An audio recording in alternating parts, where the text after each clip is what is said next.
ఒకవేళ దీని మీద కూడా గ్లిమ్స్ పోకపోతే నెగిటివ్ పడిపోద్ది కదా. సేమ్ అది కూడా ఏ గొడ్డలతో నరిగేసిందో లేదా పొలాల్లో పరిగెత్తిందో అవి వేసుకుంటే సేమ్ పుష్ప 1 పుష్ప 2లో గ్లిమ్స్ అంటారు ఎగ్జాక్ట్లీ. ఎందుకంటే అక్కడ ఉన్న సుకుమార్ గారు రైటర్ దానికి. ఇప్పుడు పుష్ప రికార్డ్స్ మీ అల్లు అర్జున్ మళ్ళీ కొట్టగలుగుతాడా? కొడతాడు అన్న. సందీప్ రెడ్డి వంగతో కొడతాడు. కొత్త పగలు టికెట్ల రేట్లు పెంచా అదే అన్నారు, బాహుబలి రికార్డు బ్రేక్ చేశాక రికార్డు కొట్టాడు, ఇంకా కూడా తనకలాడుతున్నారు. అది వేరు. అదే మంచి కథ దొరకలే ప్రభాస్కి. అంటే ప్రభాస్ వాడుకున్నది కూడా ఎవరు లేరు. రాజమౌళి అంత విధంగా అయితే ఎవరు వాడుకోలేదు. పుష్ప కలెక్షన్స్ ఫేక్ అంటున్నారు.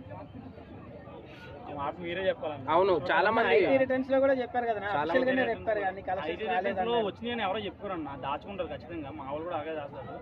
ఫేక్ అయితే ఫేక్ అని ముందే వస్తుంది కానీ ఇప్పుడైతే రాకపోవచ్చు కూడా. ఫేక్ ఏందన్న, అప్పుడు కూడా ఫేక్ అని చెప్పింది ఎవరో తెలుసు కదా మీకు, రామచంద్ర ఫ్యాన్స్ చెప్పారు ఫేక్ అని. అన్న ఫేక్ అయితే కాదు, ఫేక్ ఎక్కడంటే ఎక్కడ తెలుసా మనం మాట్లాడుతున్నాం.